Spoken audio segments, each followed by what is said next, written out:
Hello and welcome. This is Wilrens for Create the Learning Site, the place to go deeper in your understanding of the Bible. Isaiah is probably the book of the Bible I taught most often, although Revelation is catching up, but I have not written much about it here, except for a few issues dealing with historical background, Assyria, Sennacherib, Babylon. I've even taught the book of Isaiah. In the very first year, I was on staff with YWAM's School of Biblical Studies, having finished my own SPS only the year before. This was 1990, 35 years of teaching Isaiah. It's time I write about it a little more. That first time teaching Isaiah was a stretch. I remember still struggling with many questions myself. As I was working on my master's degree with YWAM's University of the Nations around that time, I chose the book of Isaiah as my thesis subject, hoping to gain a better grasp.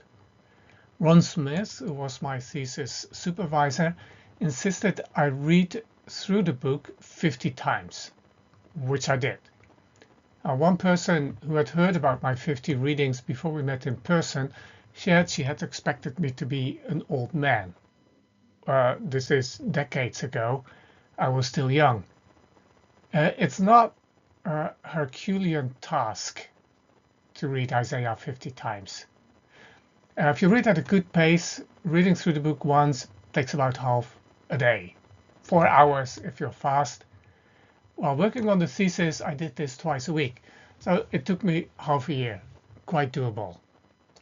And it was an investment that continues to pay a rich dividend. These readings and further research became the foundation to teach Isaiah, mostly in SPS, ever since. What I would like to do now is give an overview of the structure of the book, the way the material is organized.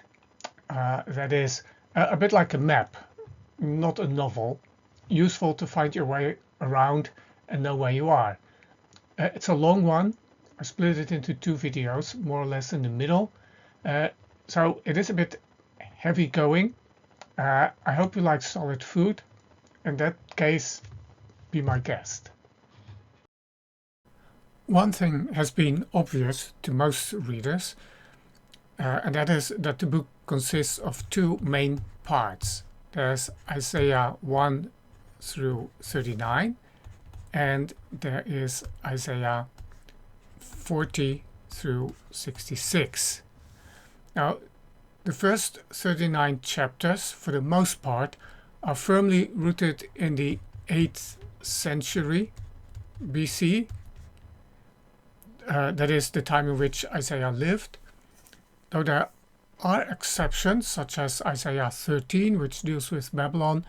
In the background stands the looming threat of Assyria, the world power of today.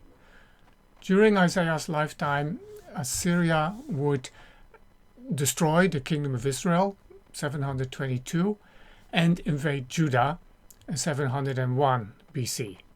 The emphasis is on judgment, although the subject of salvation is by no means absent.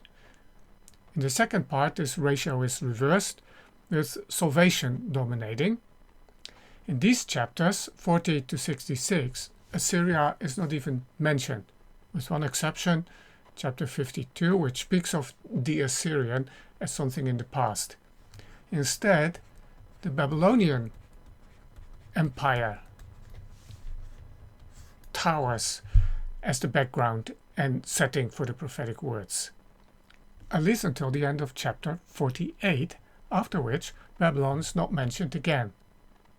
The people addressed, at least initially, appear to be the Israelites in the Babylonian exile, not the people of Judah in Isaiah's own time. This crucial observation has given rise to the hypothesis that the second half of the book was not written by Isaiah, but by a later anonymous prophet, unknown, who lived in Babylon. Scholars refer to him as Second Isaiah or Deutero-Isaiah. It then was noticed that the part of the book that begins in chapter 56 appears to be set in Judah not in Babylon. This gave rise to the idea of yet another prophet living after the return from exile in Judah, dubbed Third Isaiah or Trito Isaiah. Nowadays, that is not so widely held. It is more common to assume a long process of development for the book, in which it continued to be rewritten and enlarged for over 4 or perhaps 5 centuries with many contributors. The terminology of first, second, and third Isaiah continues to be used, but then not to refer to 3 authors or sources, but simply to identify 3 sections in the book. This is why I include this digression on authorship or source, origin, since it touches on structure. Scholars have spent a lot of time and effort trying to determine when and in what setting individual units were written or added. They have largely been unable to reach a consensus. Opinions differ widely. The lack of hard data, we have little more than the finished book to work with, makes this a very speculative exercise. Fortunately, scholars have increasingly also acknowledged the unity of the book as we have it. Whoever put this material together or added to it did not just practice cut and paste. Isaiah is a careful composition. This at least seems to be an emerging consensus. It's a work of literary art and skill. After all, scholars speak of second and third Isaiah not because Isaiah was their name, but because these sections of the book share many elements in common with each other and with the 8th century prophet, which makes me wonder, perhaps this prophet contributed more to the book that bears his name than modern scholarship considers plausible. One example of something that connects through the whole book is Isaiah's unique way of speaking of God as the Holy One of Israel. The phrase appears in the book 25 times, plus once the Holy One of Jacob, essentially the same idea. Elsewhere in the Bible, it only appears 3 times in the Psalms and twice in Jeremiah. Isaiah uses the phrase 13 times in chapters 1 through 39 and 30 times in chapters 40 through 66, although only 2 of these are in so-called third Isaiah. And there are many other motifs that likewise connect various parts of the book. And we can speak of the unity of Isaiah and assume a meaningful composition without agreeing about the question of authorship or source. Isaiah is not a mere collage of oracles. With this out of the way, let's return to our actual topics, the structure of Isaiah. The first chapter of Isaiah takes a special position, somewhat separate from the rest of the book. Isaiah chapter 2 begins with a second title or superscript, marking it as another beginning or separate from chapter 1, which has its own title. Besides, Isaiah 1 describes the country of Judah as a desolation here in verse 7. It's desolate. It's almost become like Sodom and Gomorrah. Jerusalem is left as a lonely wood in verse 8. This would not have been true in the days of Uzziah or Jotham when Isaiah first began to prophesy around 739 BC. Most likely, this here describes the land after the Assyrian invasion under Sennacherib in 701 BC. In other words, this chapter is not chronological. It comes late in Isaiah's ministry, certainly not first, and it serves as a prologue to the book. The chapter presents an indictment in the form of a covenant lawsuit. Israel is confronted with its rebellion and its empty worship. Isaiah 1 also speaks of the redemption of Zion, but only for those who repent. It is widely recognized that Isaiah chapter 1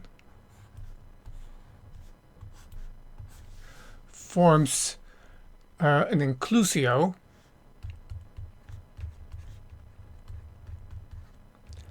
a literary bracketing device that signals unity and draws attention to recurring themes or ideas with the concluding chapters 65 and 66.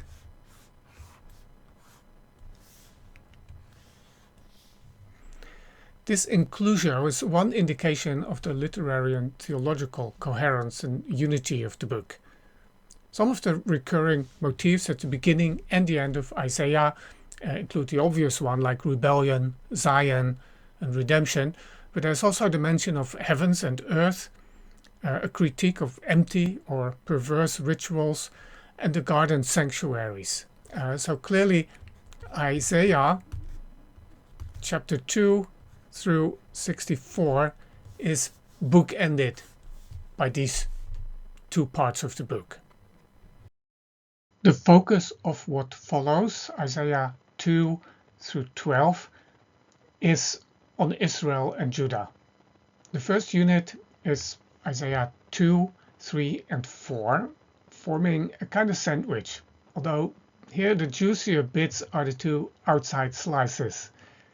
Between two salvation oracles about the ultimate or eschatological future, Isaiah describes judgment and its causes. We get an assessment of the spiritual condition of the nation, a diagnosis, terminally ill. Isaiah 5 captures this in the image and song of the unfruitful or unproductive vineyard, a passage that would later inspire Jesus' parable of the unrighteous tenants. The song is followed by a series of woes, that is a prophetic form that combines indictment and the resulting judgment. It takes the form, woe to those who, therefore. Isaiah 6 recounts a vision of Isaiah in the year that Uzziah died. It is the first of only a few precise dates in the book and makes for a sharp break. Isaiah 6 reads like Isaiah's original call to be a prophet, even though it is not the beginning of the book. Its placement here may deliberately divide Isaiah 2 through 12 into two halves. On the one hand, chapter 6 completes the analysis, what is wrong. We could call it the book of sin and hardening, Isaiah chapter 1 through 6. And the vision confronts Isaiah, after all, with the holiness of God. Now, after being cleansed and volunteering, he is sent on a mission of hardening that will lead to exile. At this point, after the preceding chapters, we can at least understand why this mission of hardening might be necessary or justified. On the other hand, the chapter ends with a reference to the remaining stump as the holy seed or offspring. This points forward to Isaiah 7 through 12. We could say the book of Immanuel, because there we read of this stump and this seed again. Quote, "For to us a child is born, a shoot from the stump of Jesse," Isaiah 9 and 11. He is God's solution to the problem diagnosed in these chapters. The offspring, Immanuel, spoken of 3 times in Isaiah 7 through 12. First we read of his conception in 7 verse 14. This is to be a sign, so we expect something out of the ordinary. It cannot be Isaiah's son, because to him is given a different name in chapter 8. It cannot be Hezekiah, because he has already been born. It does not have to be a child born soon for the prediction to be true. It functions more as a sign of judgment than of promise. The rest of Isaiah chapter 7 and the whole of chapter 8 announce the coming of the Assyrians. And the sign is not for Ahaz alone, it concerns the entire house of David. You, in verse 13 and 14 is plural. It's not just addressing Ahaz. The house of David, the dynasty, has failed. The human descendants of David cannot be the solution Israel needs. Therefore, this child. In other words, it is an ambiguous sign. Will it be soon?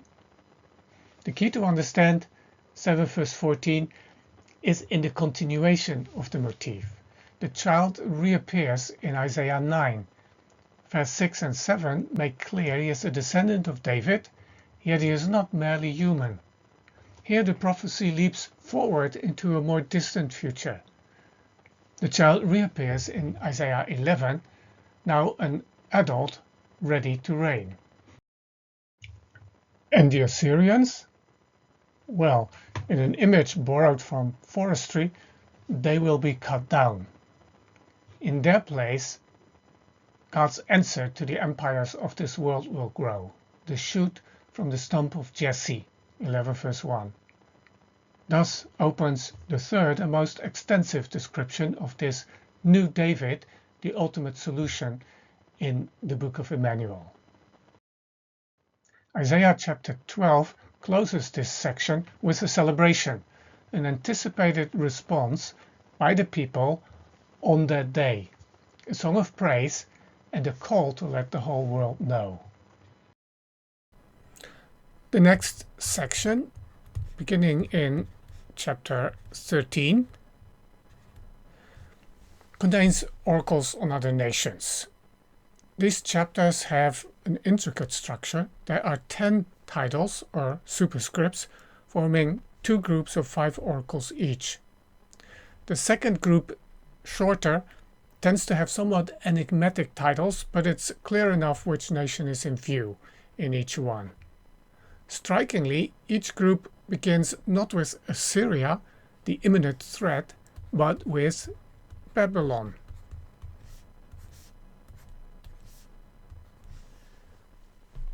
The empire that would rise later. The first one in each group surprisingly deals with God's own people, Israel, Judah, Jerusalem, not a foreign nation.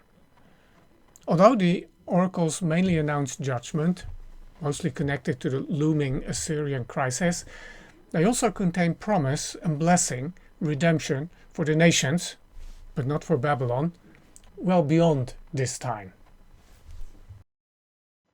Isaiah 24 to 27 is partially its own unit, but it clearly relates to Isaiah 13 through 23. It combines the individual oracles into one dramatic picture.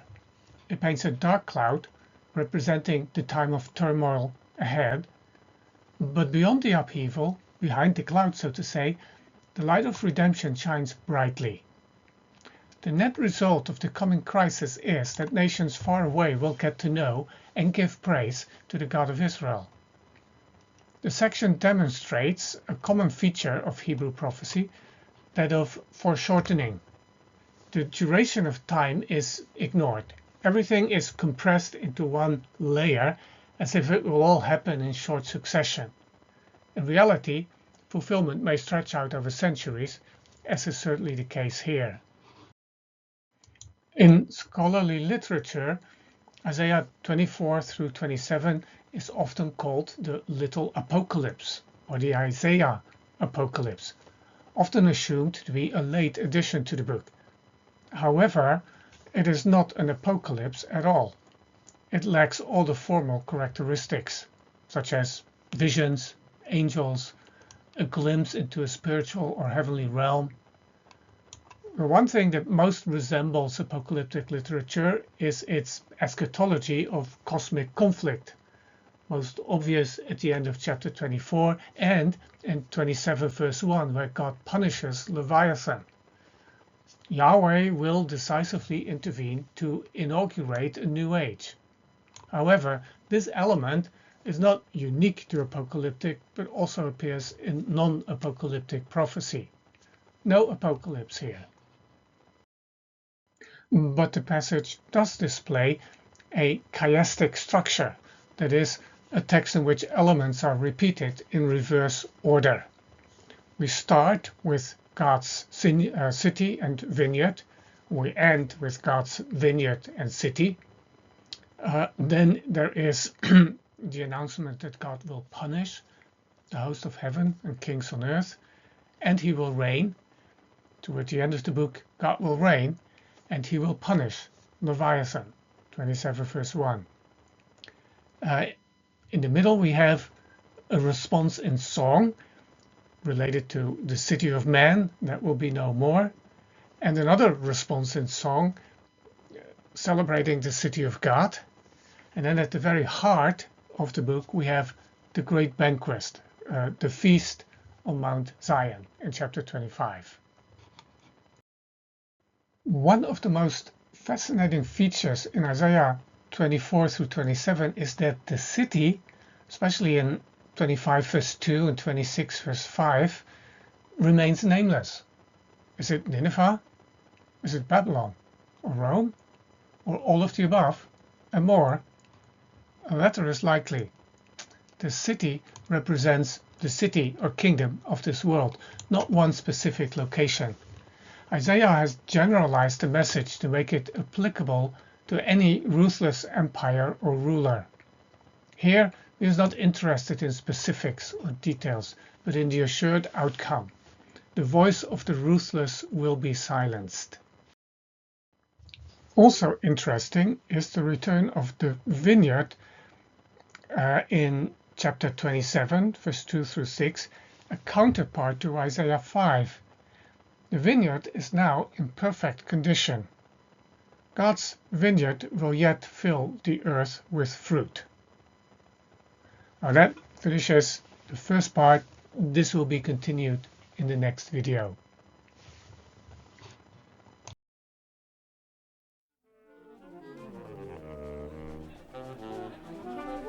The show will be starting in just a few moments. Thank you for your patience.